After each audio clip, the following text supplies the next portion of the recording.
आणि यानंतर राजकीय क्षेत्रातली एक महत्त्वाची अपडेट।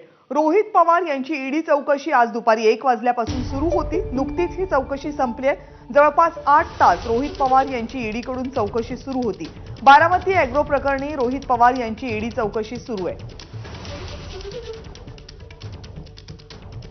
8 तासानंतर ही चौकशी संपल्यानंतर काय प्रतिक्रिया आहेत राष्ट्रवादी काँग्रेसच्या नेत्यांच्या, कार्यकर्त्यांच्या, या संदर्भात आणखी माहिती जाणून घेण्यासाठी आपले प्रतिनिधी राजू सोनवणे आता आपल्या सोबत आहेत। राजू, कविता, पाहतो आपण रोहित पवार सकाळी 12 वाजता ईडीच्या कार्यालयामध्ये गेलेले होते आणि तब्बल 9 तासानंतर ते ईडीच्या कार्यालयातून बाहेर पडलेले आहेत आणि बाहेर पडल्यानंतर राष्ट्रवादीच्या कार्यकर्ते असतील, नेते असतील यांच्यामध्ये मोठा जल्लोष पाहायला मिळतोय। रोहित पवार ईडी कार्यालयातून आपल्या प्रदेश कार्यालयामध्ये पोहोचत असताना कार्यकर्त्यांनी रोहित पवार यांना उचलून घेतलं आणि घोषणाबाजी त्यांना पाहायला मिळत आहेत। पाहतो आपण राष्ट्रवादी कार्यालयाच्या बाहेर जे आहे तो मोठा जल्लोष जो आहे तो कार्यकर्त्यांचा होताना पाहायला मिळतोय। या ठिकाणी घोषणाबाजी सुद्धा होताना पाहायला मिळते। रोहित पवार आगे बढो अशा प्रकारच्या घोषणा ज्या आहेत त्या आपल्याला पाहायला मिळतात। खरं तर रोहित पवार दुसऱ्यांदा जे आहे ते आता ईडी कार्यालयामध्ये चौकशीसाठी गेलेले होते आणि 9 तासांची चौकशी झाल्यानंतर आता 9 वाजता जे आहे ते रोहित पवार बाहेर पडलेले आहेत आणि रोहित पवार आणि सगळे कार्यकर्ते जे आहेत ते राष्ट्रवादीच्या प्रदेश कार्यालयाच्या बाहेर जमलेले आहेत आणि एक मोठा जल्लोष जो आहे तो होताना आपल्याला पाहायला मिळतोय। खरं तर एक प्रकारचं शक्ती प्रदर्शन म्हणायचं का असंही आपल्याला म्हणता येईल, कारण रोहित पवार ईडी कार्यालयात गेल्यानंतर सकाळपासून जे आहे ते मोठ्या प्रमाणावरती या ठिकाणी कार्यकर्ते जमलेले होते।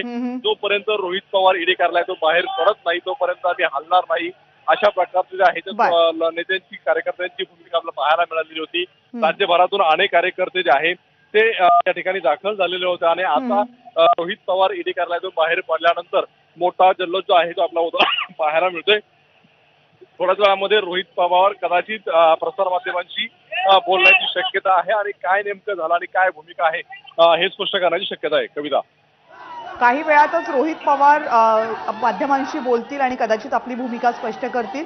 पण दुसऱ्यांदा रोहित पवार यांची ही ईडी चौकशी झाली। एक महत्त्वाची बाब राजू इथे नमूद करायला हवी की आजच्या चौकशीला जात असताना रोहित पवार यांनी जर मी परत आलो तर असं वक्तव्य केलं होतं। म्हणजे रोहित पवार यांना आजच्या चौकशी दरम्यान अटक होते की काय अशी शंकाही उपस्थित केली जात होती आणि कदाचित त्यामुळेच कार्यकर्त्यांसाठी हा एक मोठा दिलासा।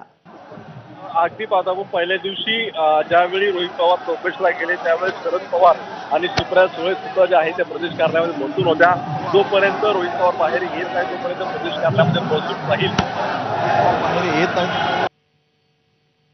दुसऱ्यांदा रोहित पवार चौकशीसाठी गेल्यानंतर कार्यकर्त्यांनी सुद्धा तीच भूमिका घेतलेली आपल्याला पाहायला मिळत होती का जोपर्यंत रोहित पवार बाहेर येत नाही ईडी कार्यालयातून तोपर्यंत आम्ही प्रदेश कार्यालयातून हटणार नाही आणि त्यामुळे अनेक शेकडो कार्यकर्ते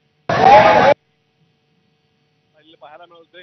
खरं तर याच्या आधी सुद्धा अनेक नेत्यांवरती अशा प्रकारची चौकशी झाली होती, मात्र काही नेत्यांना जे आहे ती अटक सुद्धा झाली होती। त्यामुळे एक प्रकारची सगळी धाकधूक जी आहे ती कार्यकर्ते थोडा पाणी